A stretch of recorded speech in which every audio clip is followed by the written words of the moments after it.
that's exciting. Mm-hmm. Okay, so let's go through what we talked about last time. We talked about some different account types and just some basic characteristics of those. I'm sure these are pretty things that you're pretty familiar with, except for maybe some of the things about the step up in basis, particularly with joint with right of survivorship versus community property. That's kind of the most common thing that we see with account types here in California. Most of the other stuff is stuff that you would expect. Transfer on death obviously is a really easy estate planning tool that you can get an asset to go straight to a beneficiary without anything complicated going on, just like a beneficiary designation. But particularly the main thing that we think about when we're talking about account types like this is looking at those steps up in basis with a married couple, because that can be a really powerful planning tool. If you're looking at a joint tenants with rights of survivorship versus community property, if it's a sizable account, that can be a pretty significant tax difference if only half of the account gets a step up in basis upon the death of one of the owners. So that's why we just generally, if you've got a married couple, there's really not much of a reason not to register the account as community property or put it in a trust and register it as community property, just because of those intense tax benefits.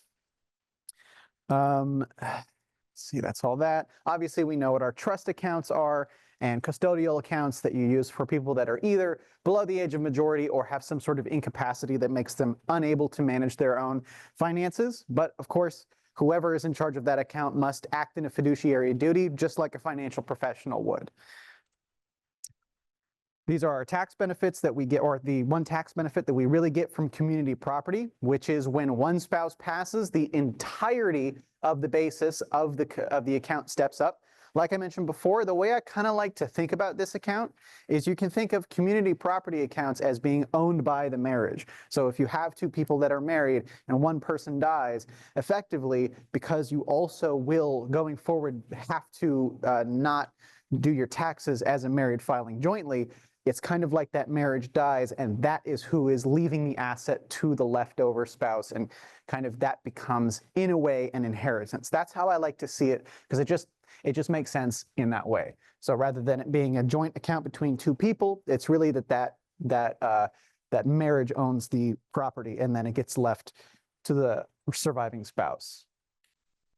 And the only other type of property that enjoys this benefit is inherited property, which is why I like to make that comparison, because it's treated basically the same way. We talked about our two different types of trusts, our revocable trusts and irrevocable trusts, which are very similar vehicles. They just have one tiny little difference, which is that when you gift something to an irrevocable trust, it's like you're gifting it to another person. It's like somebody else is getting control over it, and that would be the trust and the trustee. Versus with a revocable trust, it's like it's still within your grasp. You still have a hold on to it, which also means that the government looks at it that way as well, which means that those assets stay within your estate, and you are still essentially the beneficial owner of those assets, even if they're registered to the revocable trust, because they're still completely within your control. So it still counts as if you hold them. Versus an irrevocable trust, it leaves your estate and stays out. Now, I'll say that with the caveat that if you sort of break a few rules about irrevocable trusts, it then still gets considered as part of your estate. So that comes to how much benefit you're allowed to reap from an irrevocable trust, how much of the assets you're allowed to withdraw at any given time, because then it can be essentially what's called a defective grantor trust, where you are putting assets into this irrevocable trust to try and get them out of your estate, but you're still acting as if you have total control over them and making these decisions, to where they essentially go, we're not going to recognize that that has completely left your estate and it's still going to remain in. I don't remember what the exact details are on those rules, but it's something to keep in mind, and obviously talk to an attorney about. And so we've got our basic trust terms. You've got your grantor, which is the person who creates and funds the trust. If you're making a trust for the benefit of your children or grandchildren, you would be considered the grantor, and those children or grandchildren would be considered the beneficiaries. Simple, they reap the benefits from the trust. And the trustee would be the person or company that manages the trust in accordance with the trust terms. Basically, just whether that's a family member or a friend or somebody that you hire, their whole job is to follow what the trust says and do it completely to the letter and follow all of the instructions and act in fiduciary duty for the beneficiaries of the trust. So if you write some rules and you don't like them later, that doesn't really matter, because the whole point is it's for the benefit of those beneficiaries within the line of what the rules for the trust are. We've got our special types of trusts, our charitable trusts, charitable lead and charitable remainder trusts. You can kind of think about these terms as in, where is the charitable donation happening? Whereas the charitable lead trust, we're leading with that charitable donation, versus with the charitable remainder trust, it's going to be the remainder after the trust has completed what it sets out to do. So whether that's to pay income towards a beneficiary or give some sort of use benefit to a beneficiary until they die, then the remainder of the assets that are left over after completing that term, those get left to the charity. So it's really the lead and remainder is, where is the donation happening? Because if it's a charitable lead trust, all those assets get earmarked ahead of time. It's determined first what assets are going to be set aside and donated to that charity, versus with the remainder, it's whatever happens to be left over after the initial objective is completed, then those assets pass forward. Generation skipping trust, something we don't see a whole lot, but again, it's where you're paying some income to a certain generation of children, and then the generation below them are what are going to receive the actual asset benefits once those other children have passed.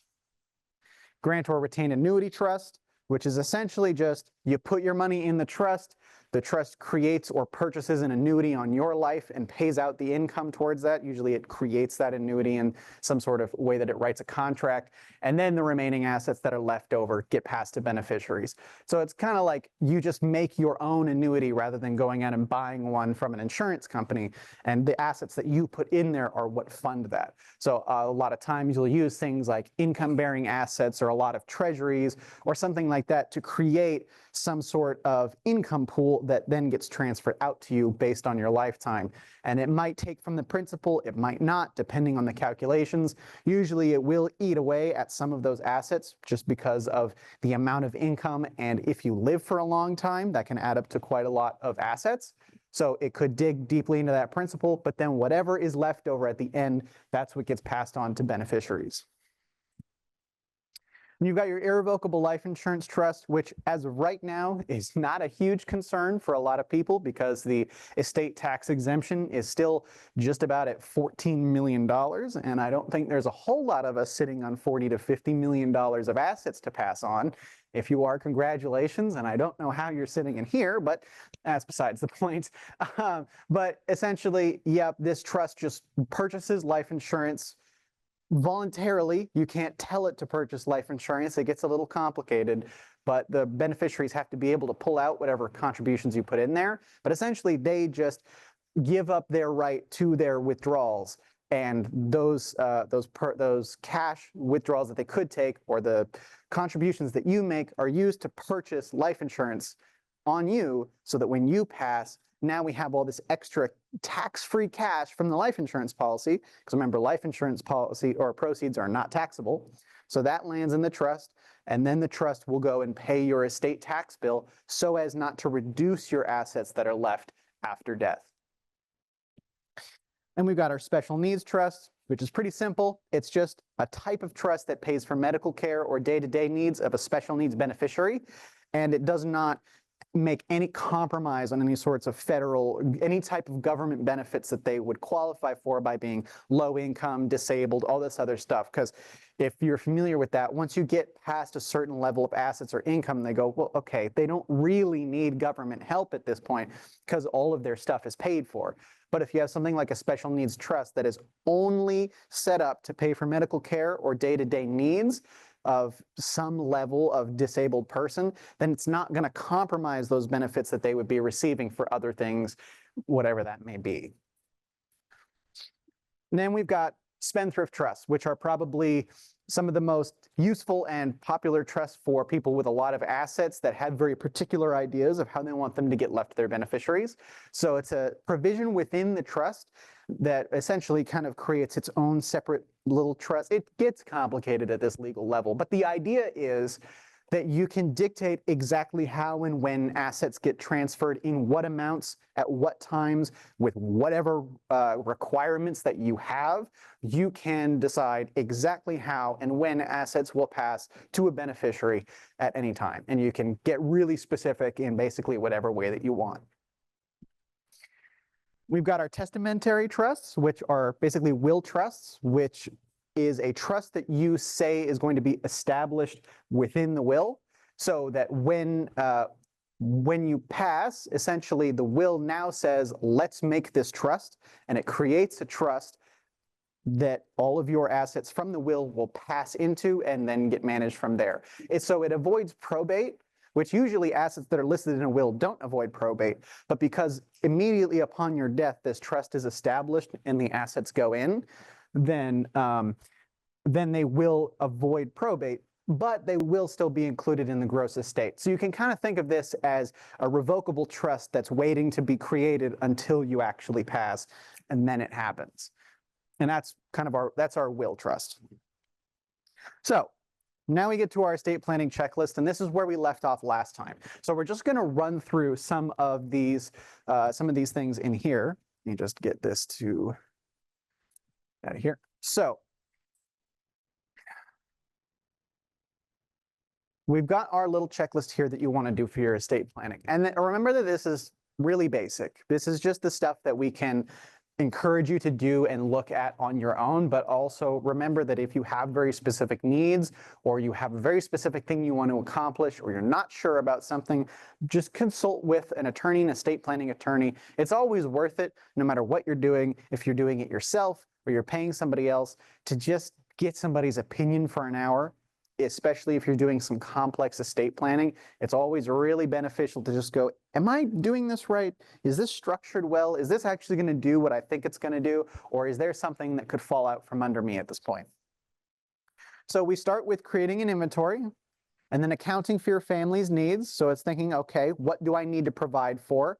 Establishing your directives for what you want to happen with you and any of these things with your health or your remains or any of those things.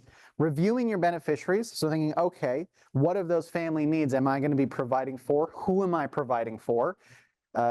Make sure you make a note of your state's estate tax laws. Not really a concern here in California and a few other states, but depending on where you end up, that could be something to think about. And weighing the value of professional help to make sure that, if there's something that you're just not sure you're doing right, make sure you look at that professional help, at least get a consultation to see if what you're doing is going to work. Because this is where stuff gets really, really important. Like when we're talking about portfolio management or tax efficiency management or portfolio monitoring, yeah, that's all really important. But this is where we start to get to the point where if something goes wrong, you're not there to fix it. You can't be present to fix anything that goes wrong here because you're not here anymore. And it's hard to know exactly how whoever you put in charge is going to handle this situation. And so one thing to know is just, if something breaks apart and now it's not working properly, that trustee that you assigned is probably going to be the person that's going to figure out the solution.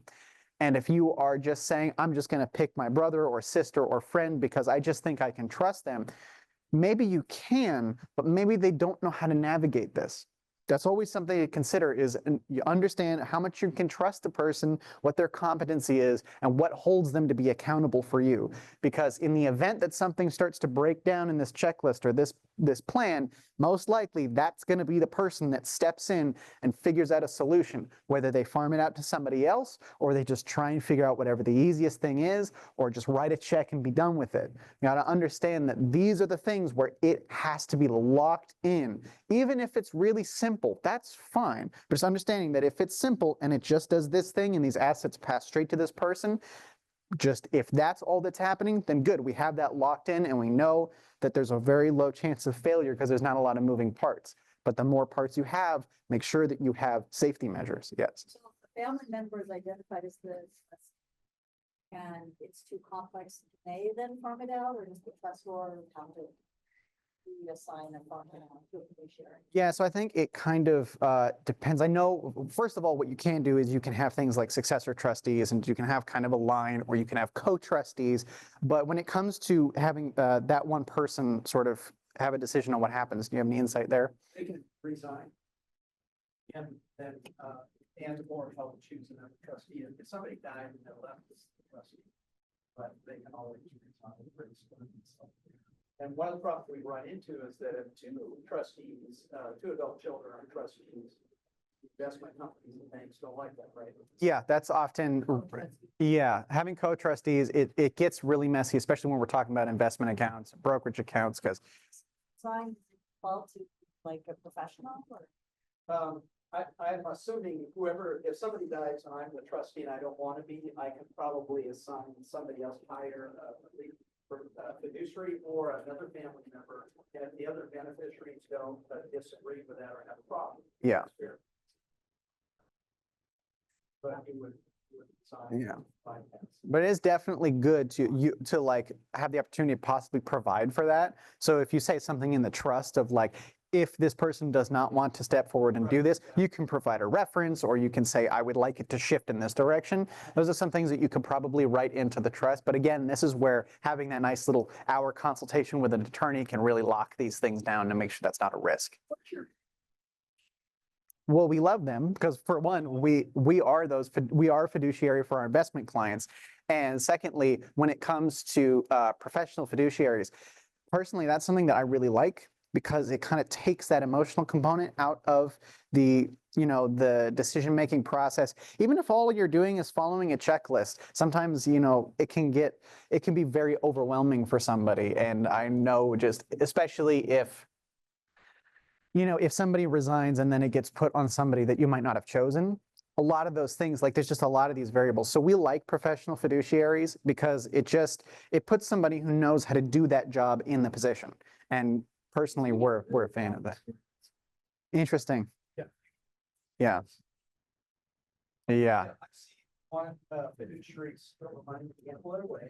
So you want to have somebody with deep pockets to get a bond on. This was a major thing. Yeah, a major bank, but hopefully they sued the bank or something. If they did anything wrong, I have to. Well, it was hard to prove. Okay, so that's, Like, I mean, yeah. Yeah. and, made these assessments at very low value, like 30%. Yeah. We were reassessed and it was worth Yeah. more. It was just just a problem with the mess. banks was they would charge a big fee and Yep. they would manage the money for a big fee and they get really greedy and get away with it. On the investment fiduciary side, we're a fiduciary to do what's right for the client. However, the SEC is not strict about the higher expense rated funds or earning a commission as long as it was right at the time. Now, a fiduciary for investment should not earn a commission. We charge a fee, but they're not tightening down the screws on that. But the outside fiduciary, yes, if it's an individual, make sure they're bonded so they can run off and then do a lot of searches, because I know one that we have to work with for a client. We don't have a choice, but she's had a lot of complaints, so. Yeah, so again, and just when you're coming down to the professionals like this, it's really important to do a lot of research on the kind of people that you're hiring. Yes, you can absolutely seek consultation when you're doing something like this. That's absolutely like not a question. That's something where, if you need investment advice or you need some legal advice, that person is always able to seek consultation. Depending on how it works, they might not be able to just completely replace themselves in that role and just be like, I just want them to do it. The trust could provide for that, but I know for certain you can definitely seek consultation on those things to help you go in the right direction. Yes. So beneficiary. Yes, that's true. Absolutely. Yeah. So again, if that's if there's not really a need to do anything else and you can trust that that beneficiary is going to do just fine and you're planning on just giving them the assets anyway, sure, why not? At that point, it just comes down to how much control you want to let somebody have. But yeah, that's absolutely. You have a sign of trust protector also. You could have, let's say, an institution trustee, but there's a trust protector that's also a beneficiary, but by qualification, they feel that they're not being represented well, they go to court and switch to.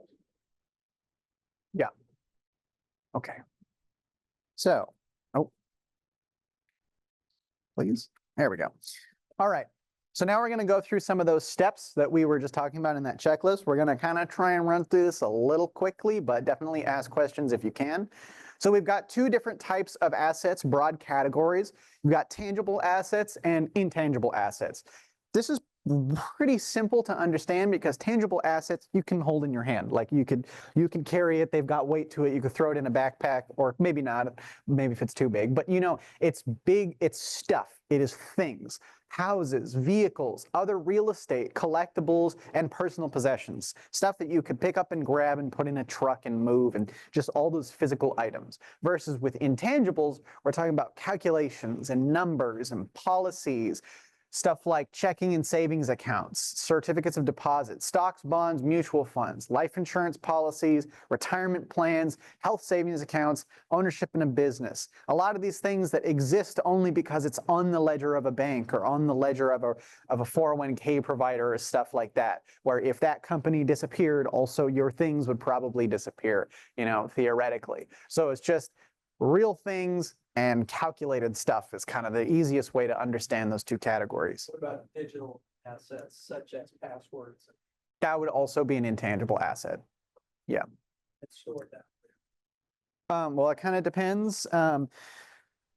It depends on what you think is secure. So there's a couple different things that you can do with storing passwords and login information. First of all, using a password manager is awesome. We use Dashlane in our office, and it's like one of the best things I think that we've ever got because it helps us randomize our passwords so that we make sure that we're not using reused passwords all the time. That doesn't mean that there's one password access to those things, but all of those things are held encrypted and a lot of extra layers of security. But you also want to make sure that you have your backups for those things, security questions, two-factor authentication everywhere. And then if you really want to, you can store things physically, but just make sure that that's in a really, really secure place, whether that's a really good safe at home or you just keep it at a safety deposit box, like something fireproof, all that kind of like. When it comes down to these things that really connect you to the rest of your life, take the security really seriously, because that's where we see the most loss in terms of fraud and things like that is with these digital access to the majority of your online life. That's like the majority of our security training at our broker dealer and investment advisor that we represent. That's like most of it is talking about email compromise scams, talking about social engineering where you give up your stuff willingly. A lot of that, it's really important to be very secure and be very certain with who you're talking with as well.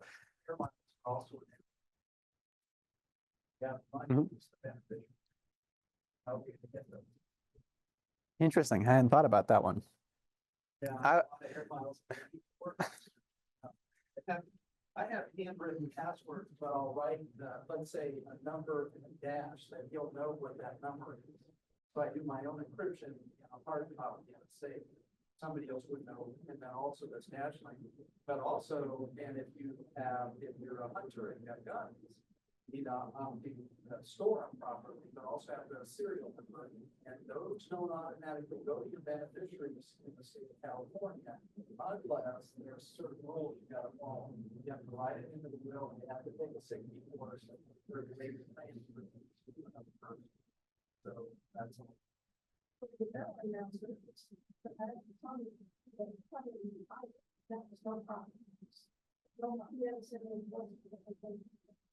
Southwest, I started to do it, and the guy on the phone was whispering, don't do this, you're going to charge for $75 per, I already have the $500. Wow. It was outrageous. And he said, just keep using them and making flights until you use them up. Oh, that's nice.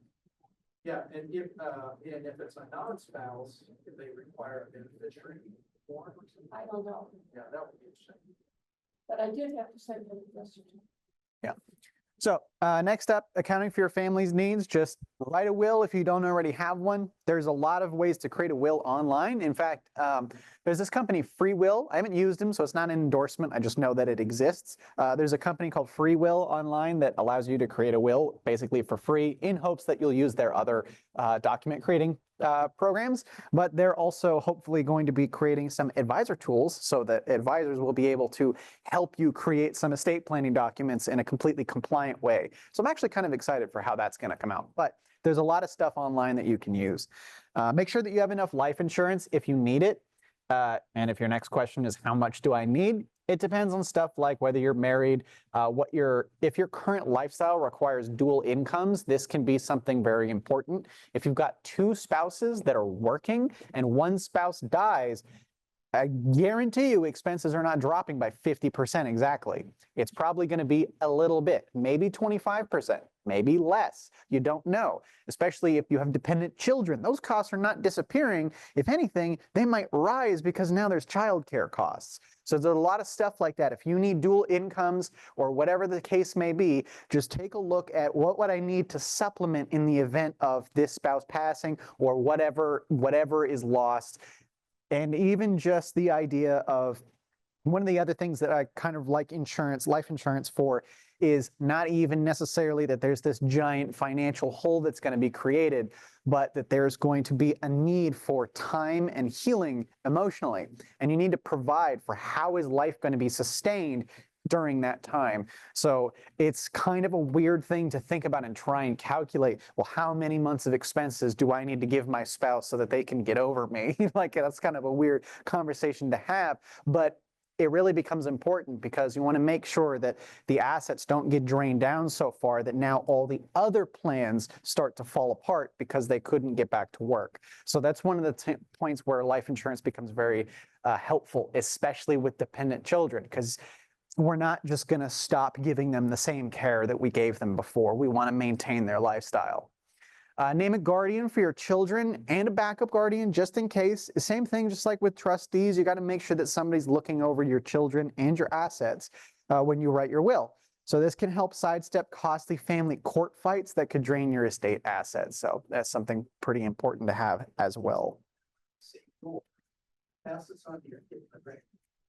So if I don't need life insurance, then you come to me with all this advice, even if it's fine, going down the instructor, pass it on to the kids or the grandkids. And if you have an adult child that gets married at an older age, life insurance can be a buyout. If one spouse dies, their family gets all the assets, but the new spouse gets the death benefit of the life insurance, kind of like a buy-sell agreement. What they, your grandkids, if they're going to work.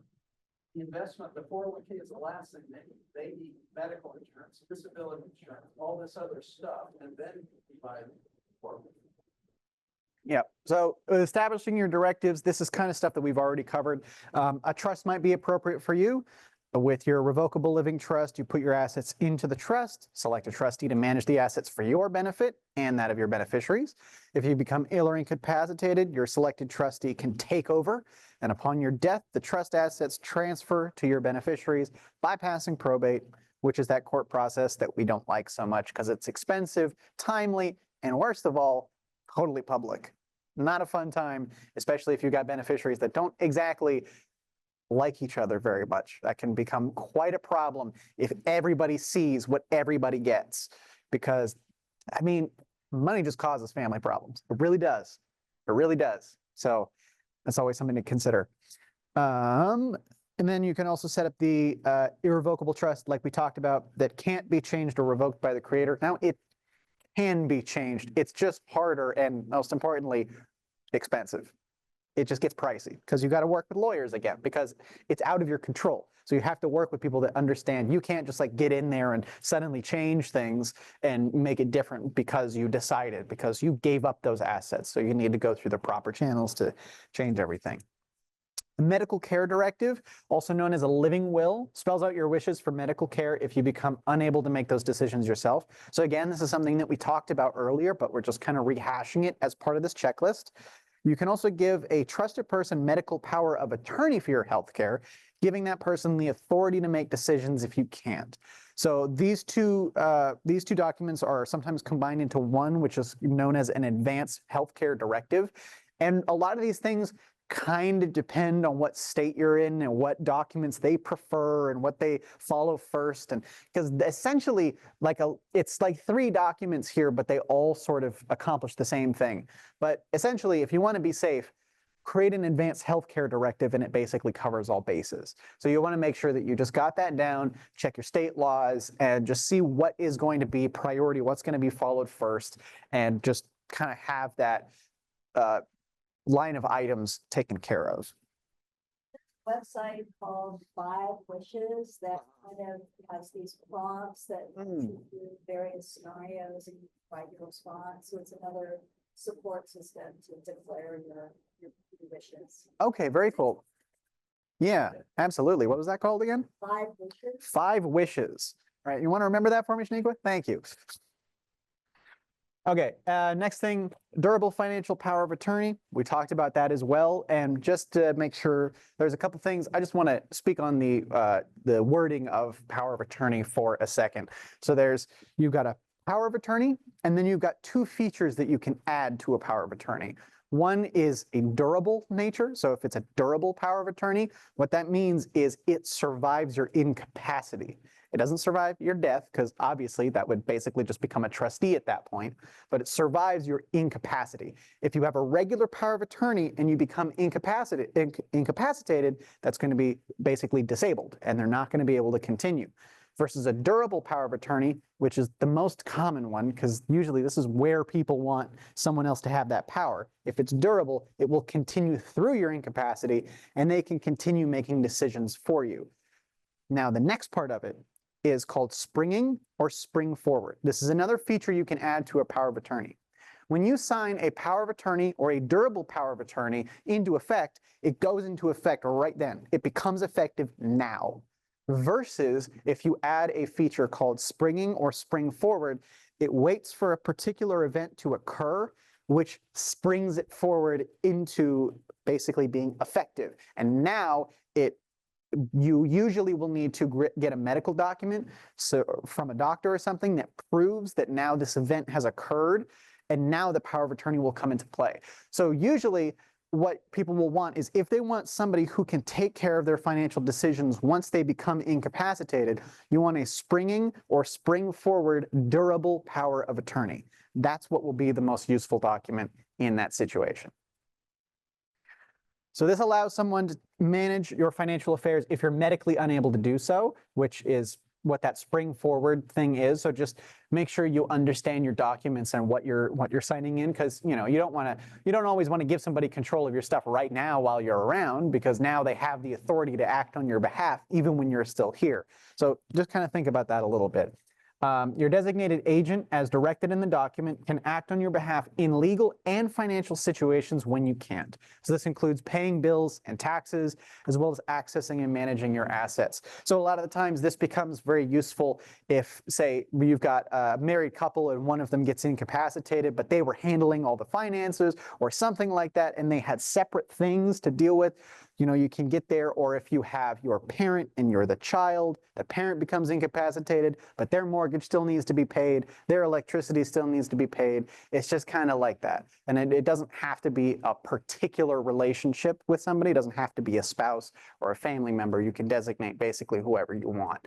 But it's just something to keep in mind, where if you think there's going to be a situation where you're going to have an incapacity and just things need to be paid, things need to be managed, somebody needs to have access to things. So for example, if we're talking about this in sort of an estate planning perspective, you kind of have 3 stages. You have your stage where you're alive and well and you're in control of everything. You've got the stage after, when you've passed, but you've also got this little in-between spot where you're not able to take care of things, but they're still there, and the people you designated to take care of them after you've passed don't have control yet. So in that between period is when durable financial power of attorneys become useful, because that person can step in and make decisions for you. And if ultimately you survive and you don't pass and you come back to manage, We didn't move to the next phase of estate planning. Things didn't move into whatever trusts and go to beneficiaries. They still stayed within your control, but somebody took care of them for you while you were out of the game. And then you come back, everything goes back to normal, and then we go back to the regular, moving of things. But sometimes there's that little period in between where we want to make sure bills are paid, creditors are paid, things are just handled as they normally would be, so that it doesn't create any issues or any shortfalls once we move to the final estate planning phase. So it's just something. Just how the 20 also take care of financial. You have to specify how return for finance and medical. Yeah, so I think generally they end up being two separate documents. I'm pretty sure that you can create something that encompasses both. Am I right about that? Okay, yeah. Again, kind of a legal thing, so it's but I believe I'm pretty sure you can create a power of attorney that is general in power and gives them full control. I think that's like kind of the thing that you would give a partner, like if you're not a married.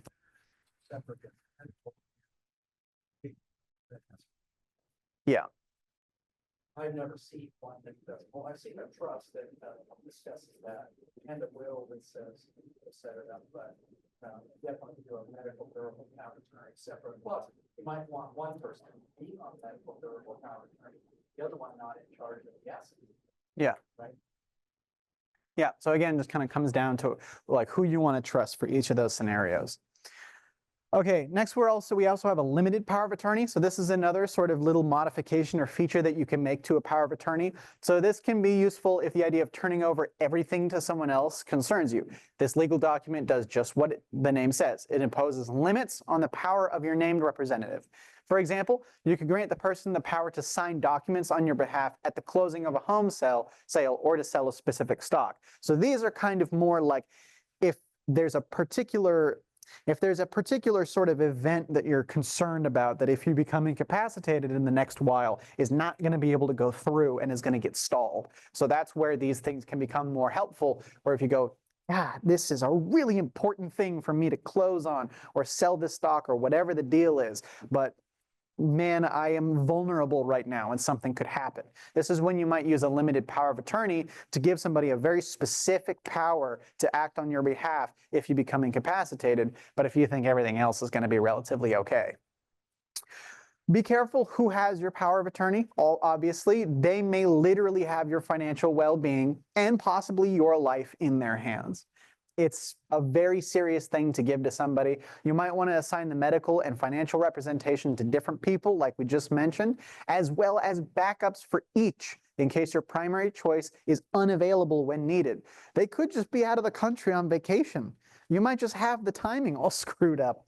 It is a concern that you need to make sure that you address for. So again, with all of these different things, just make sure that you're thinking about all of these different moving parts, all of these different ways that life can change, and make sure you account for them. Check your retirement and insurance accounts. Just make sure that you've got the right beneficiary set up on them. Whether you have a particular beneficiary you're ready to just leave that to, or if you're trying to push it into a trust to be managed in some over-encompassing plan. And make sure the right people get your stuff. Sometimes people forget what beneficiaries they have on policies or accounts established a whole long time ago. So if, for example, your ex-spouse is still the beneficiary on your life insurance policy, your current spouse might receive absolutely nothing of the policy's payout after you're gone. Now, that spouse can come and challenge it and try and say, well, obviously it was for this purpose. That could or could not go through. So it's just always really beneficial to go back, check your old policies, check your old retirement accounts, and just double check with your professionals, your representatives on who is in those beneficiary designations as of now.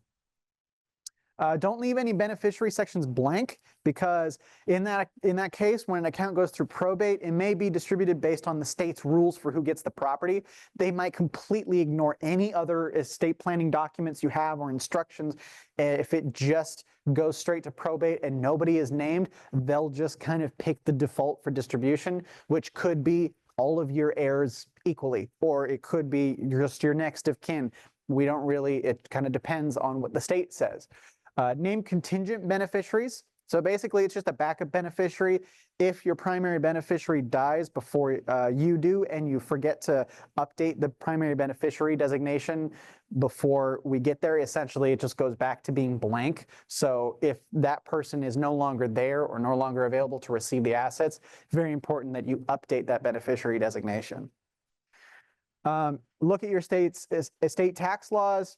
Obviously, remember that California is not too much of a thing to be too worried about. But at the federal level, only very large estates are subject to these taxes.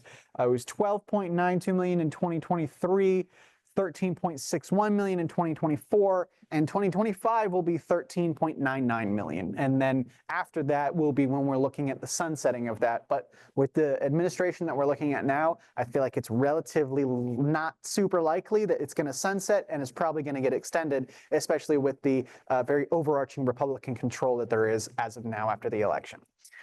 Some states have estate taxes, so there might be a little bit of estate taxes, and some of those levels can be all the way low as a couple $100,000 or maybe $160,000 of where that estate tax begins. So if the estate that you're working on has estate taxes, take that into account and think about how that might be provided for. Something like that irrevocable life insurance trust might end up being useful.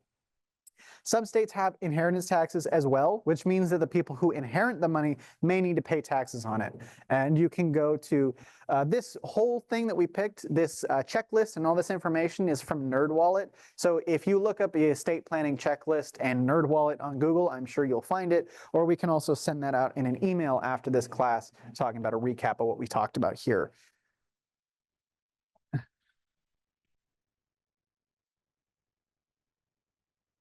No, I don't think California has these taxes, right? Yeah, no state taxes. I don't think so. State tax. State taxes on social security. State tax. We can transfer a property tax around the state up to the value of the house. So there's some good benefits here. We have good weather. Yeah, exactly. And then obviously weigh the value of professional help, like I've talked about. It's just making sure that you know that everything is in the proper configuration and any of those pitfalls you've planned for. If your estate is really small and your wishes are simple, you might be able to use an online or packaged will writing program that does things really simply, where you just kind of name a couple beneficiaries and it's all done. These programs typically account for IRS and state-specific requirements and walk you through writing a will using an interview process about your life, finances, and bequest. Then you can usually update your homemade will as necessary. So a lot of these online programs can be pretty good. Just make sure that they're well rated, people like them, and they actually succeed in what they're trying to do. If you have doubts about really anything here, it's probably worthwhile to consult an estate planning attorney and maybe a tax advisor, even if just for an hour on each. So you go, do I have any major concerns here? Are there any big red flags that I should be planning for? Just so they can get a nice once over and go, you're basically fine. Then you can feel much better and you can start digging into the details a little bit more. But they can help you determine if you're on the proper estate planning path, especially if you live in a state with a lot of these estate taxes or inheritance taxes.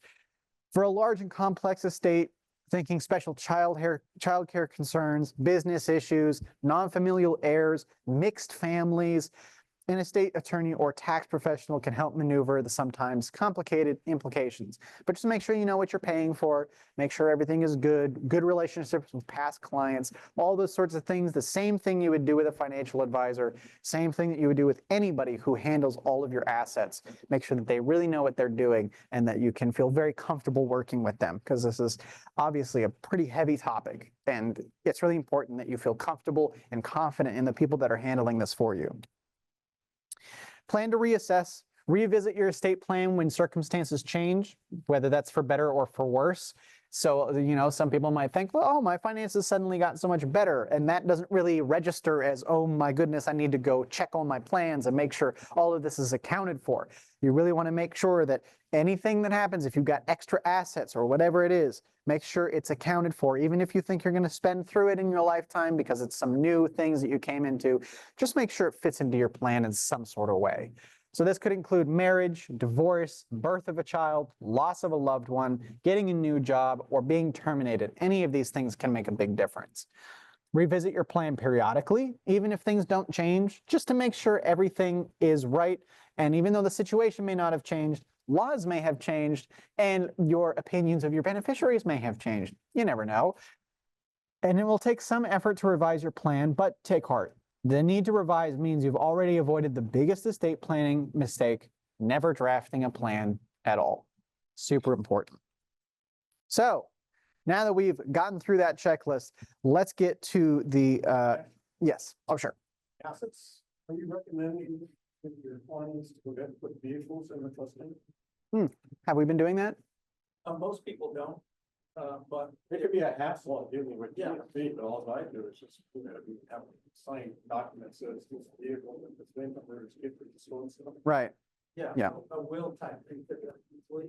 But if you have a very expensive car, and that's a big asset. Like I say, collectibles or something like that. Yeah, it'd be easier for the trustee, but if the trustee has some instruction, because you can leave a letter of instruction to your trustee and say, look, trustee, I got this, I have it listed in the name of the trust, or your will can say this person should give this and then you take it.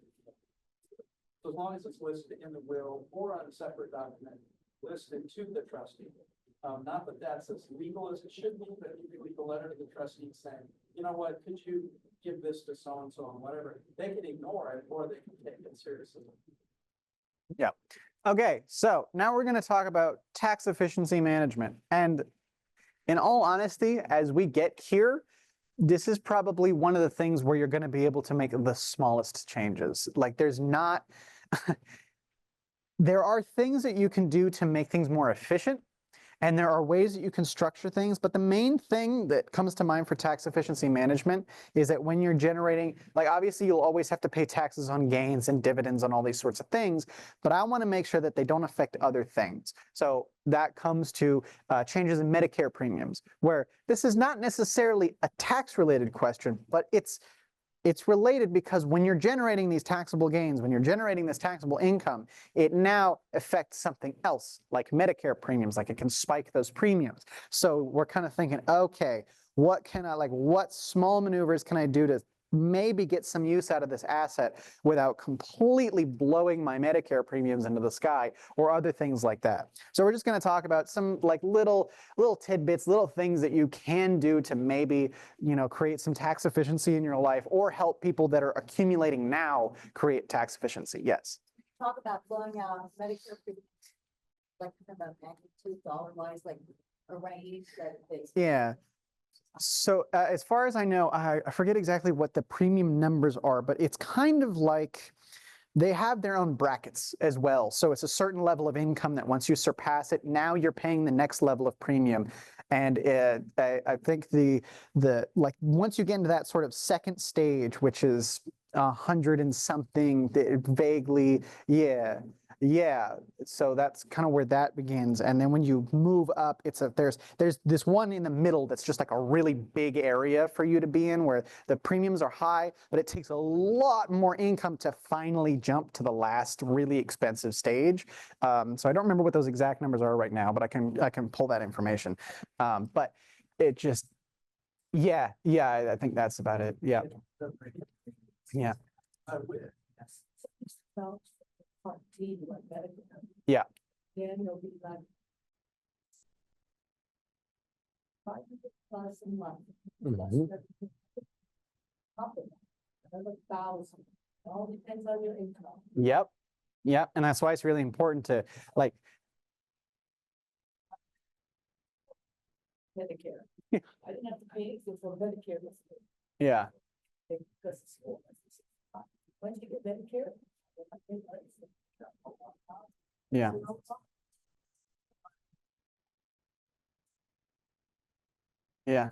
Yeah, because you pay your Medicare taxes. Yeah. And then you pay crazy premiums. If you were gonna sell something, they ought to cap. Go from 150 month to 650 month for 2 years. Because they set that bar for 2 years. Yeah, and it locks in. Like you have to wait the 2 years to reassess it again, and then you can finally get it to drop back down. It was really important. Why, if you're coming up on that. Oh, really? Interesting. Okay. Did you have to submit a request for that? I was pleased to see it. I didn't ask any questions. Well, that works. When I, Only had to hire them. So they are there. File as a single then versus married, it may trigger that. That may trigger. But what I've heard from individuals is it's like 2 years. But Yeah. that's fine. If you have to sell something, if you have to sell it, at least know ahead of time. But there's a lot of advisors who are people that don't think about this until they work hard. Yeah, and that's again one of those things where if you're not quite to that Medicare age yet, it's important to, before you hit that age, if you're like coming up on 63 and you're going, oh boy, the year in which I turned 63, look back period begins. And now is when they're going to start looking at the income so that when you finally get on Medicare, they're looking at all this income for the last 2 years. So if we're getting up there, go, oh, if I can handle it, it's time to take these capital gains. It's time to take this income out of whatever it is, if it's not going to be part of what you're planning for, and just get it out of the way, bite the bullet, pay the tax bill, so that the concern is when you move forward, I only want to get hurt once. I don't want to get hurt twice. I don't want to have to pay the taxes and then have to pay the ridiculously high Medicare premiums for however long it ends up being. I only want to get hurt once. So if I can rip the Band-Aid off and pay those capital gains taxes, pay the ordinary, whatever it is that you have to deal with, get that out of the way so that it doesn't affect your premiums later. Because managing a fixed income when premiums can jump, hurts. That can get really tough because it really drives down your margins of any money that you have left over at the end of the month, especially if you're not somebody that's ridiculously flush with cash or just other things to draw from at any time that don't also increase your income for Medicare purposes. So that's just something. Advisors that they say you're 60. Tax rates are going to go up. Well, number one, that could trigger that, right? And number two, it's possible tax rates now might not go up. I don't know if that's good or bad, but they might not. And so all those early Roth conversions, the trigger capital for Medicare now, we're not as in year of tax rates going up. Now maybe they fail and they have to go up even higher, but that was the thing is, do the Roth conversion, shrink your taxable retirement distribution R&D, that makes sense. But then again, tax rates don't work, and why, taxes now? Yeah. All right. So this is kind of one of those things that's probably not super important for somebody who's already out of the accumulation phase, but it can be helpful for, children or grandchildren or people who are just kind of learning how to build up some sort of tax efficient savings that's not going to start generating a lot of tax consequences for them later on.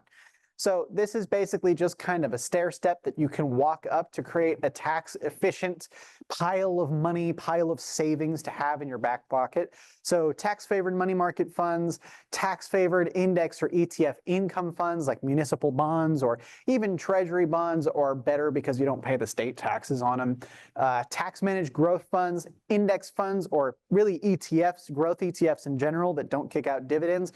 A great tax deferred, you can kind of think of it as a tax deferred way to grow assets because you will only really have a tax consequence when dividends get shot out. Growth funds, that's usually like 1% a year, very small amount, and you won't have those capital gains liabilities until after you sell the asset.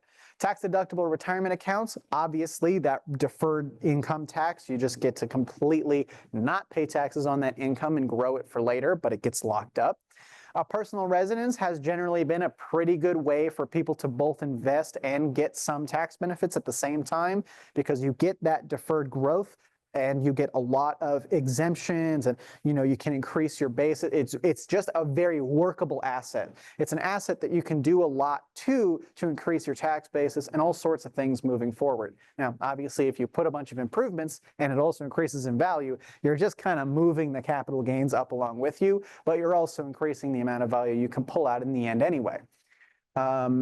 Roth IRAs, Roth 401ks, all these Roth accounts, you're not getting a current income tax benefit, but the mathematical benefits for a long-term investment plan can be really, really strong. So these are really important for young people, people my age or younger, or even a little bit older.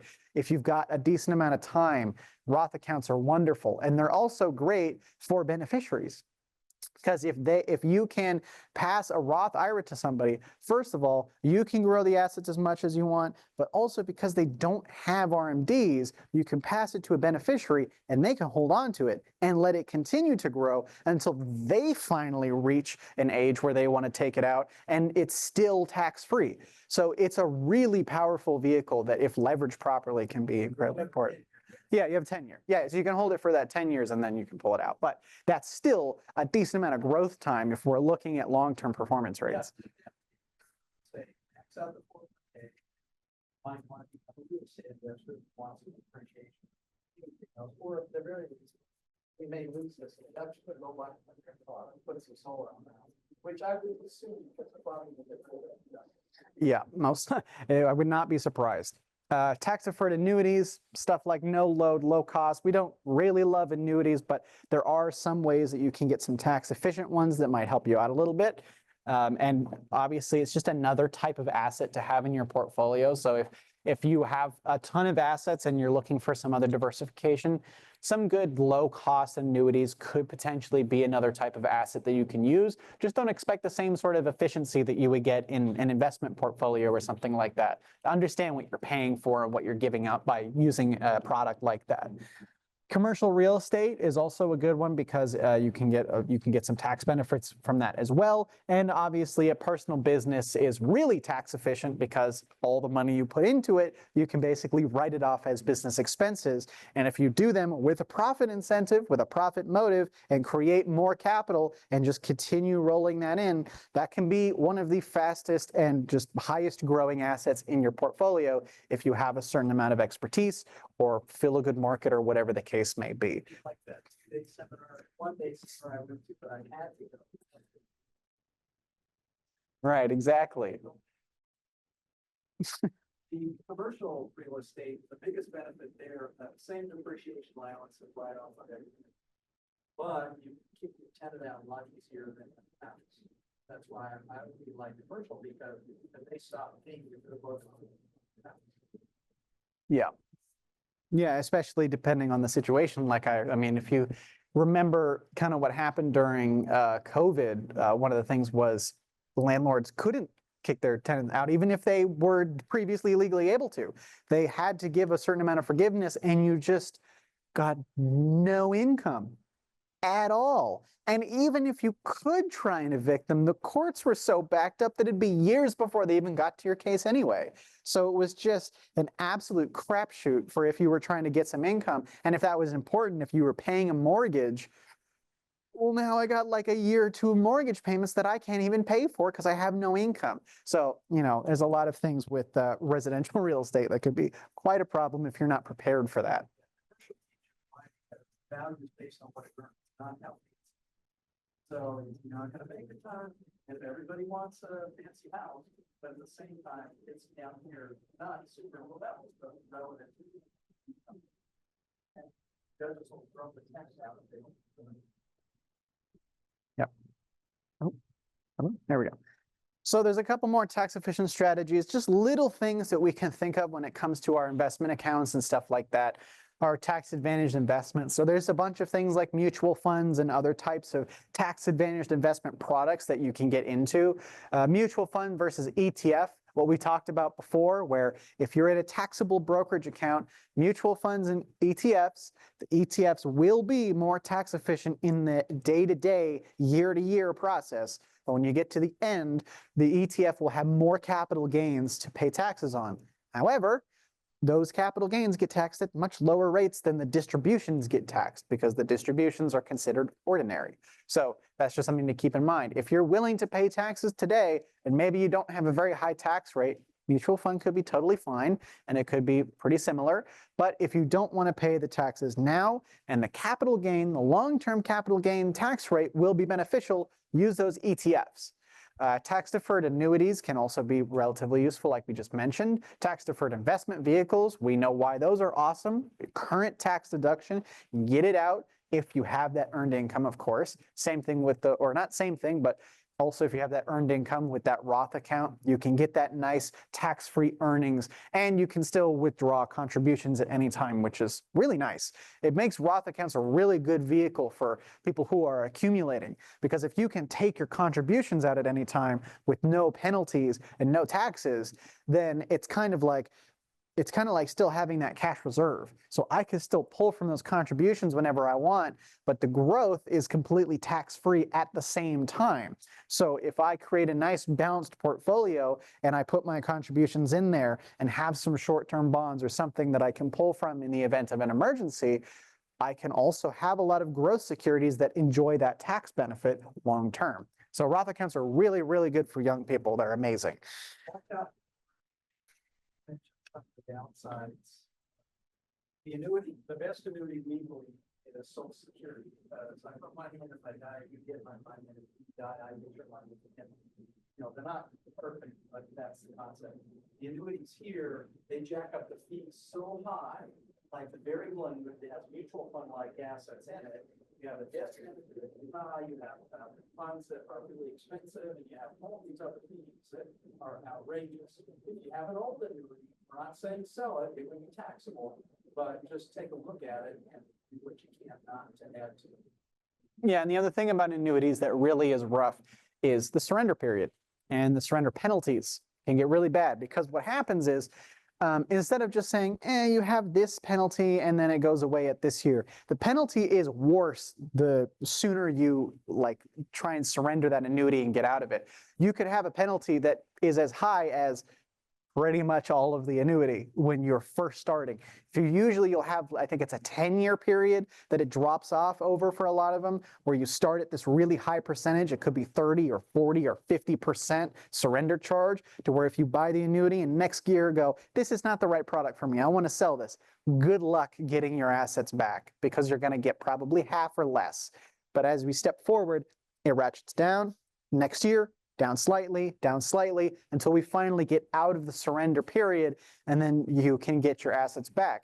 But usually, as soon as the surrender period comes around, the salesman also comes back around, and they get ready to try and roll you into the next annuity and sell you on all these benefits. And for the most part, they always advertise the downside protection, the downside risk protection, which could be great if that's your major concern. But as soon as you get that downside protection, you lose liquidity. You lose growth prospects, and your risk return just kind of gets out of whack. It's not efficient, and you're paying fees, and returns are usually capped anyways. And usually, even if it's capped, you only get a percentage of that. It's a mess. It can be an absolute mess. That's why we just really, if you're going to use an annuity, use a simple annuity. Don't try and make an annuity an investment product, because it is not. It's an insurance product. That's what it is, and you have to understand that that's what its use case is. If you want to use it as an insurance product, fine. If you want to have guaranteed income up to the point that the insurance firm stays around, if you want that guaranteed income, it could surpass the total value of the principal. Usually it doesn't, because that's how they make the money. That's what the life expectancy tables are used for, so that they make sure they calculate a positive expectancy for themselves. So just understand what you would be giving up if you use an annuity, and what benefits you would actually receive. And that's why we like to keep it simple. If you really want something like a variable annuity, maybe consider splitting it off into a simple low-cost fixed annuity, as well as an investment account for growth, so that you can get those same sort of benefits, but not pay all the fees on the growth part. Maybe allow something else that fits within your plan, so you can get both of that, get a stable, flat part of income that is, okay, this is what I need, is this income, and then let me use the rest of the assets that I would have purchased that annuity with, and let me invest them for growth and possibly dividends or some extra income on top of that.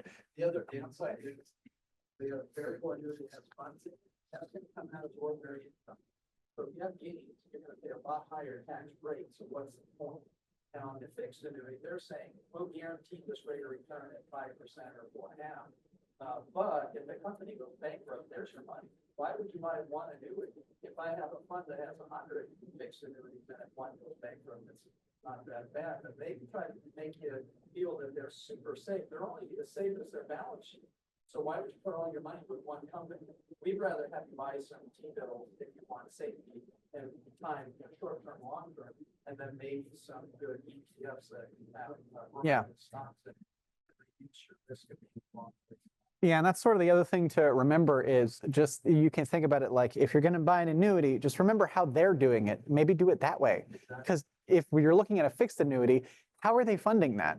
One, they're going to fund it with other people's premiums. Obviously, that's going to help a bit, but they're also going to buy bonds to give them income to pay out to you with your money. They're just going to take your money and invest it for their own benefit, and then they get to keep that nice little spread with people that die too early or they just are not getting the same return that you get in the market. So just compare like that fixed rate. Could I get a comparable rate in a 30-year treasury bond? Quite possibly. Could I make maybe a ladder portfolio or some kind of bond strategy or general investment strategy that could give you very similar income for the same purpose and same, if not better, risk profile? So just understand what are the moving parts of this product that I'm purchasing, and could I mimic that myself with more efficiency and, more importantly, more liquidity? Because when you have those variables, like I just said, you don't have liquidity in an annuity. They lock it up for a specific period of time, and you can't get that cash back until the surrender period is over. Versus if you're in the market, there might be a really good reason for you to have liquidity and rotate out and do something different, or your objectives could change, or it just looks like this is not going to be the right plan. But if you're stuck in an annuity, you can't make any changes until you're out of that surrender period. Some people are locked into an opportunity, right? Put in 50,000, 100,000, might pull it out, and it turns something that you eventually money. So that's when you see your accountant or a financial planner, and you take a little bit out each year of your tablets, right? And just take the income as you can and fly under the radar like that one, or keep it and say, this is my long-term care fund. But if I have to use this for my long-term care, part of it might be tax deductible, see an accountant, but at least it's there. And it used to be that, locked in guaranteed 4%. We laughed all the way to the bank. You can keep it.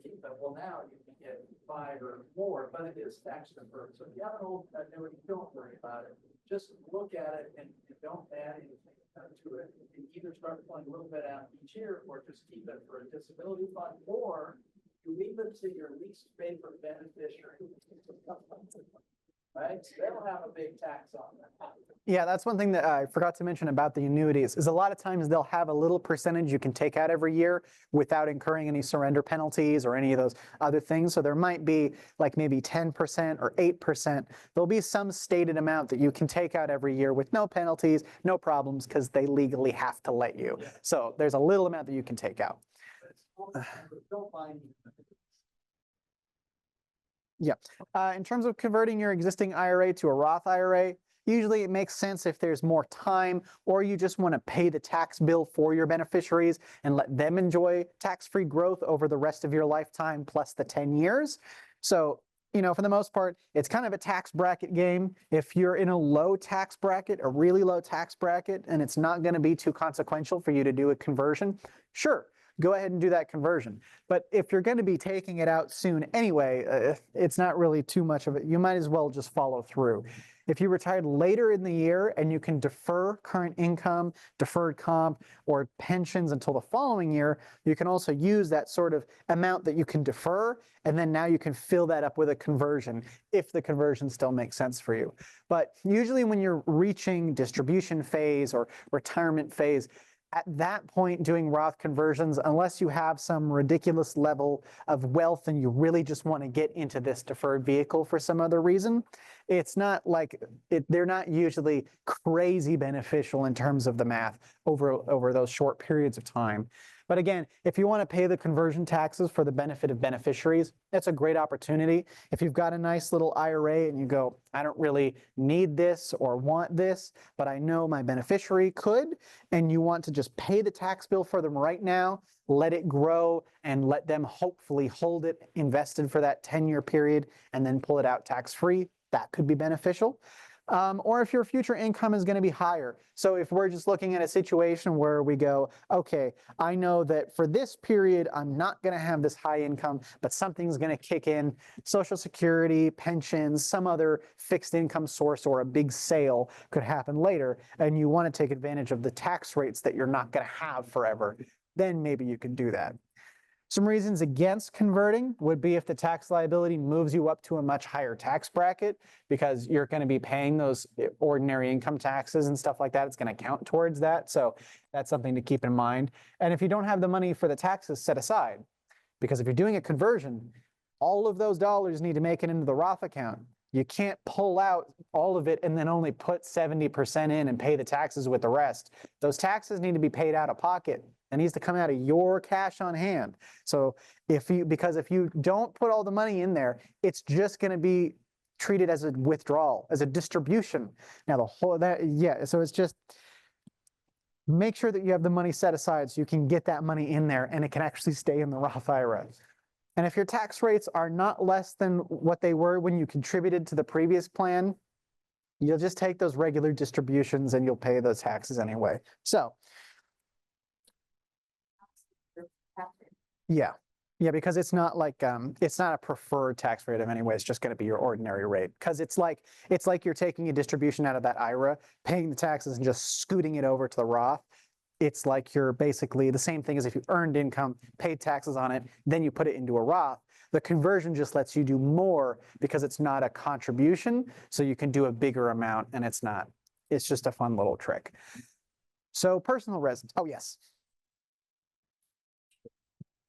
And they inherit your IRA, they pay less taxes. Exactly. That would be another reason why you wouldn't want to do a conversion, because if you're going to pay more taxes than they would if they inherited it, you're just losing money to the government. But if your kids going to be making more money, and they can hear that makes it good tax bracket. Exactly. So that's kind of something to consider too, because you might be in a situation where you have relatively low income, but you've got this big asset and you can pay lower income taxes on that conversion. They might be in prime earning years.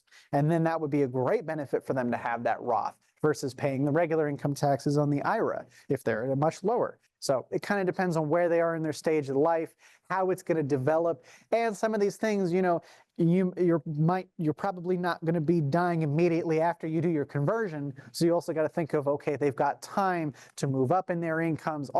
There's a lot of moving parts. So really, if there's a ton of time, Roth conversions are great, because then you can get a lot of growth for tax-free distributions, which is when you want to just really crank up that risk meter, go all in, just buy a whole bunch of, S&P funds or whatever, and let that ride that growth so that all of those earnings can come out tax-free. Now, when it comes to your personal residence, loan points on the first mortgage, mortgage interest for most homeowners on the first $750,000 of property acquisition costs. This doesn't mean like improvements and all those. It's when you acquire your property, that's the interest that you can write off. So don't go taking out extra home equity loans, lines of credit, and all that kind of stuff. Property taxes are deductible within certain limits. Here, that's that, I believe that's that property taxes are deductible up to $10,000 in California. Improvements increase your basis. So if you're actually improving the quality of your home, keep those receipts, keep that in a nice little file to understand how much you increased the basis of your home, and then you can reasonably prove that. I don't think I've really heard of a lot of the IRS going through all of your little transactions. Make sure you really did pay $7 for those nails, but if you are making true improvements, keep track of that and how much you increase your basis, because you don't want to just throw that away and then get more money for your home and then have to pay taxes on that. Section 121 capital gain exclusion is basically what you get for it being your personal residence. You get a certain amount of capital gain exclusion on the capital gain of your personal residence. So there's two things that you have to meet in order for that to be true. One is the ownership test. You actually have to own the house. And secondly, you have to have the use test. You have to have lived there for 2 of the last 5 years. It does not matter which of those 5 years it is. Just make sure it's 2 full years of those 5, 24 months out of those, whatever that amount of months is, 60 months or whatever it is. Make sure that you have that full amount of time. Then when you sell the property as a single person, you can exclude $250,000 of gains, completely gains. That's not just like the full value of the property, from your basis and the amount of gains that you have. $250,000 for a single person and $500,000 for a married couple. This is one of the most awesome tax exclusions that you can get, because you can get your home, put a lot of improvements into it, increase the value. $500,000 of tax-free gains is a lot of money. Even if we're talking about preferential capital gains rates, that's a lot of money. So really something powerful that you can take advantage of. And if somebody's inheriting this property, you also get that step up in basis, just like every other capital asset. When it comes to rental properties, you've got your loan points at purchase only, mortgage interest, property taxes, insurance premiums. Just think of like, well, the cost to maintain this and run this property as a business are really things that you can use. As well as, one of the best things about rental properties is the 1031 exchange. Really powerful tool. You can't do this with a personal residence. I've had some people ask me that before. But with a 1031 exchange, if it's a rental property, you can, if you identify the other property that you're going to get into within a particular time frame, sell your current property and move into the next property, not pay capital gains, and scoot your basis into the new home. You can get that into the new rental property and not be paying capital gains on that sale. And it's just like you moved over. It's kind of like a like-kind exchange, where you just exchange 2 assets and there's not really a sale, even though there is. It's one of those special benefits you get for having a rental property. So if you've got a rental asset that you don't want to have anymore and you want to move up to something maybe higher value or some next kind of asset, you can identify that, move over, not have capital gains on the previous, and move your basis into the new property. Now, obviously, you're still going to have to manage a rental property. You're still going to, at some point when you choose to liquidate, have these taxable gains that you're going to have to capture, but it is a way that you can keep moving and move from property to property without paying capital gains taxes. Yes, Residential. that's a good question. How like kind does it have to be for the 1031 exchange? Cool.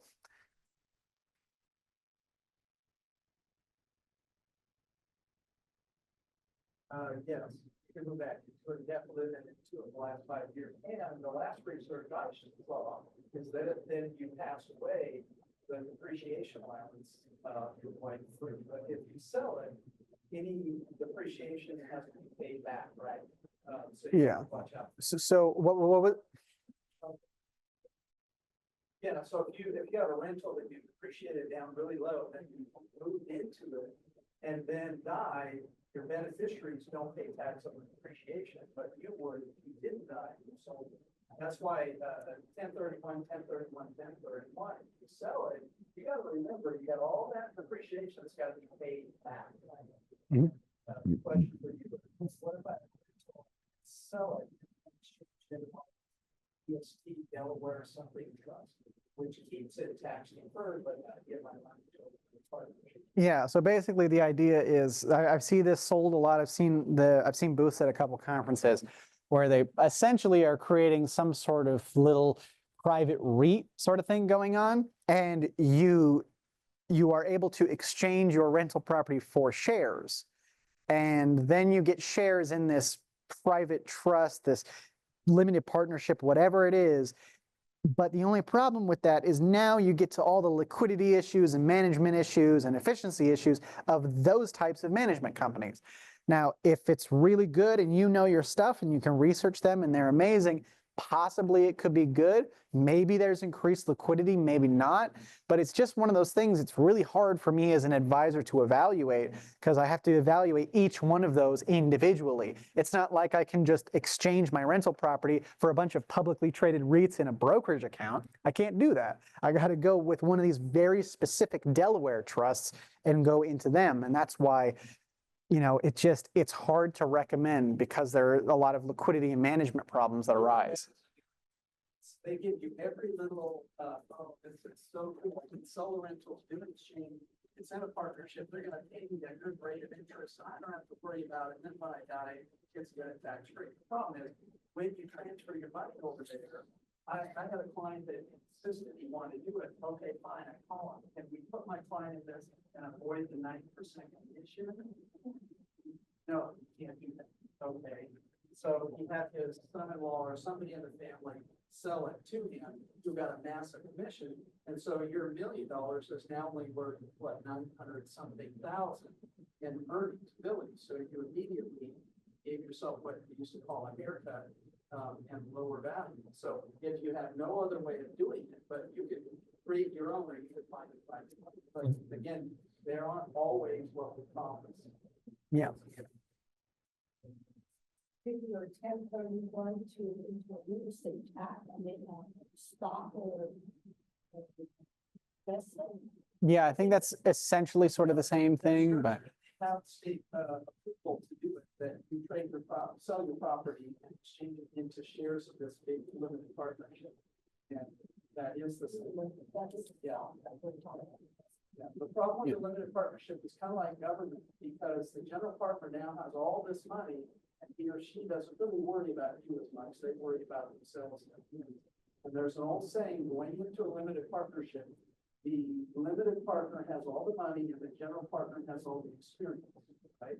Coming out of the partnership, the general partner has all the money and the limited partner has all the experience. Meaning they watch out for themselves, and it's not very safe for you to do that, because you can't really sell your units as easily. They're not gonna liquidate you. They're taking not only 8-9% off the top, but they're gonna charge you management fees and all that.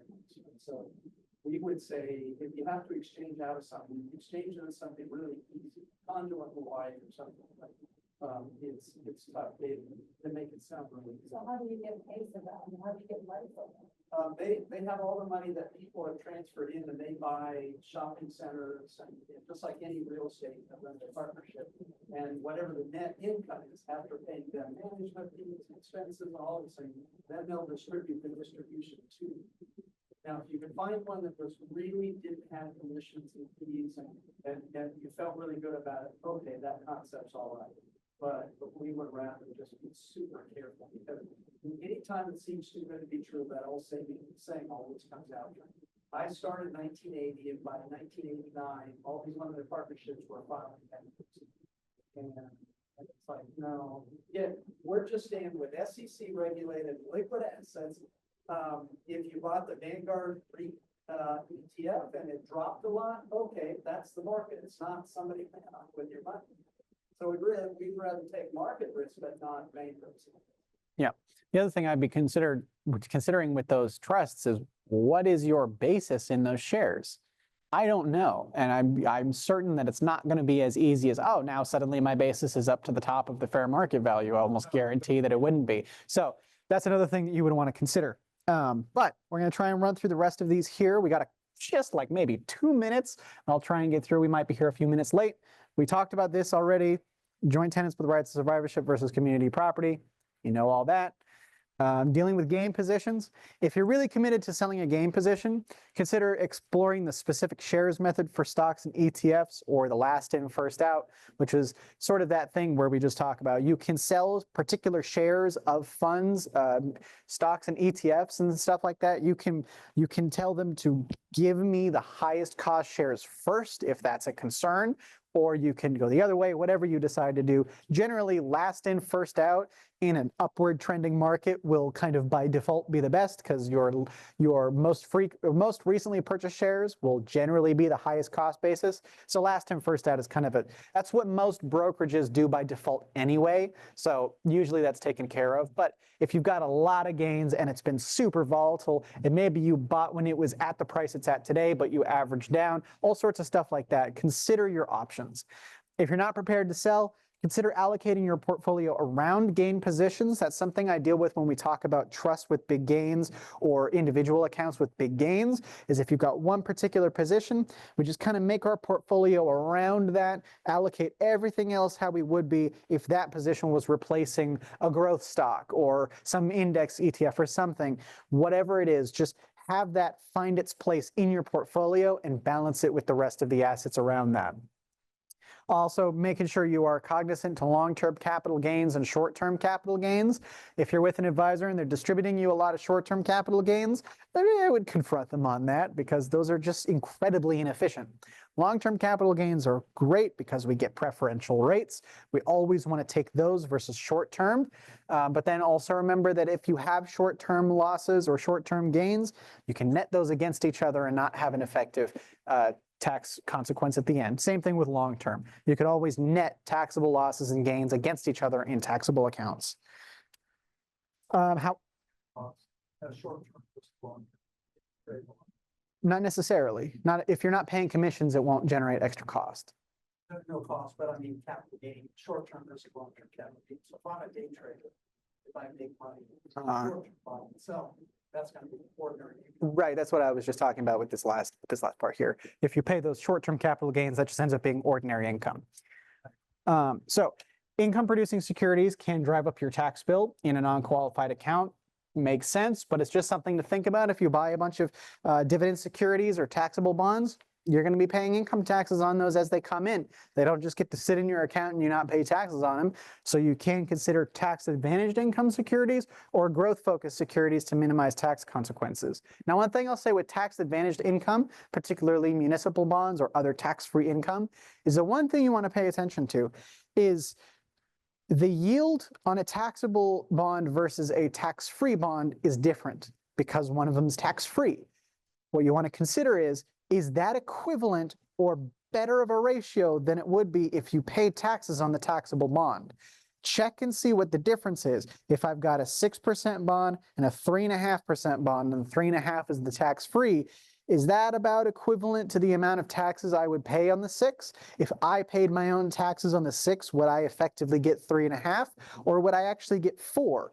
So if you would get 4 on a tax equivalent basis, you still want to buy the taxable because at the end of the day, it's more money for you.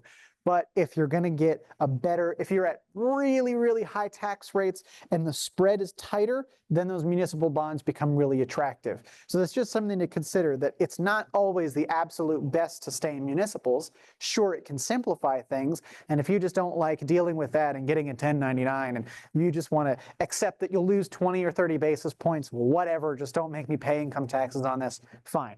Understand that that's what you're choosing. But it could be mathematically better to go with the taxable anyway because of your income tax differential. But a lot of the times you just don't want to think about that so much. So a lot of the rates will be sort of representative of the higher tax bracket, maybe one step down from there will be kind of the ratios that you're looking at. Rebalancing and allocation adjustments. If your financial professional is reallocating your non-qualified portfolio without considering your tax needs, you might need to rethink that relationship. It's not necessarily that rebalancing and allocations and capital gains, none of that is really bad. It just depends on how it fits. So if they're not considering your tax needs, that's a problem. If they're considering it and you go, we are understanding that we're going to take this pain and we're going to do this, fine. But if they're just not even thinking about it and they're just trading back and forth, or worse yet, if they go try this other thing, but the consequence of that they didn't really explain to you very well was that you had to sell this entire portion of your portfolio, realize capital gains in order to get into this new investment, whether it's an annuity or whatever other product that they're selling. Just understand that every time you make a decision with a taxable account, it's going to have some sort of impact. So just make sure that it's part of the conversation. And as long as you're aware of what's happening and you're able to react to it and you've got cash to do so, that's fine. Paying capital gains is totally fine. It means you made money. It's a good thing at the end of the day. But you got to make sure that it fits into your needs and it doesn't spike your Medicare premiums, do all other sorts of things that it could do. Automatic rebalancing is seldom suitable for tax-concerned investors with a non-qualified account. That doesn't mean that automatic rebalancing itself is a bad thing. It just means that if it's an automated thing, it's computer generated or it's proposed and then the traders just click and they just go through and there's no thought about what that's going to do for you, that could make your tax efficiency a lot worse. Versus if there's a little bit more thoughtful and strategic approach to how the rebalancing is occurring, to what is being rebalanced, and how those overweighted positions are being managed, it could be much better for you. And especially if we're netting losses against gains, you could actually, with tax loss harvesting, if it's done the proper way, your tax equivalent returns could actually be higher because you didn't lose so much to those gains when you only sold gain positions and let the losers finally come back. If it's done strategically, you can actually increase the tax effective gains that you're getting at the end of the day. So when you're choosing new positions, also be aware of their characteristics. See if it's a mutual fund that pays out capital gains distributions. See if there's a dividend and how impactful that's going to be. And if there is income, how tax advantage is it? It's just things to consider when you're choosing positions, choosing new ones anyway. That doesn't mean that if you have a taxable dividend mutual fund or something, you should immediately run to it and sell it, because maybe those capital gains are going to be way more than the ordinary income was going to be. So don't go running to get out of taxable things just because they're taxable. Understand how it fits. We talked about these also, ETFs versus mutual funds. You've gotten that spiel a million times. Growth equities versus dividend equities. I assume we understand that pretty decently. Government bonds versus corporate bonds. Treasuries will be state tax-free and municipals will be possibly completely tax-free. They will be federal tax-free, and if you purchase them in a local state where you're from, also state tax-free. So the federal is really what we're mostly concerned about because that's the highest rate. So diversified municipal bonds are a really good move. I think the ticker is JPST, but I can't remember. It's a JP Morgan ultra short municipal bond ETF. So you get very diversified across a lot of different states, short duration, so not a lot of interest rate risk, and then you get that federally tax-free income. And ETFs do actually pass that tax benefit on to you. So that's something you could consider. Tax loss harvesting is essentially just selling loss positions to offset gain positions, or to simply harvest those tax losses for you to use in your tax return later. As you may be aware, you can stack capital losses and deduct 3,000 of them against your earned income every single year. So if you, say, for example, had a completely growth portfolio and you just got to the end of the year and you thought, I have some losers in here, I want to sell those. Take the losses out and hold them for myself for my earned income, and then reinvest them back into other growth securities. You can then hold on to those losses in perpetuity, carry them forward. They never expire. So if you've got $30,000 of tax losses that you have from capital losses, every single year you can take 3,000 of that, and for 10 years you'll have a $3,000 earned income tax deduction or ordinary income tax deduction. So if you're looking to replace a poor performer with a cheaper, higher quality fund, that's a fantastic opportunity to harvest losses. But capturing all losses all of the time is not beneficial. It's not always the best idea to sell a loser. That might just be that you were in a little early and you could be ready to feel the gains of that position. But if the tax loss is going to be really useful for you in the short term and it still fits within your plan, sure, go ahead and take it. So that brings us to the end of our class today. We're just about 7 minutes after our finishing time, but I hope that was educational and you got a little bit of benefits. Next class will be our final class together, and we will talk about hiring a professional in our industry, what it looks like to hire a financial advisor, things to look out for, and just important things to remember that if you do pursue that relationship, carry it forward. So I hope that was good, and I hope you all have a wonderful weekend.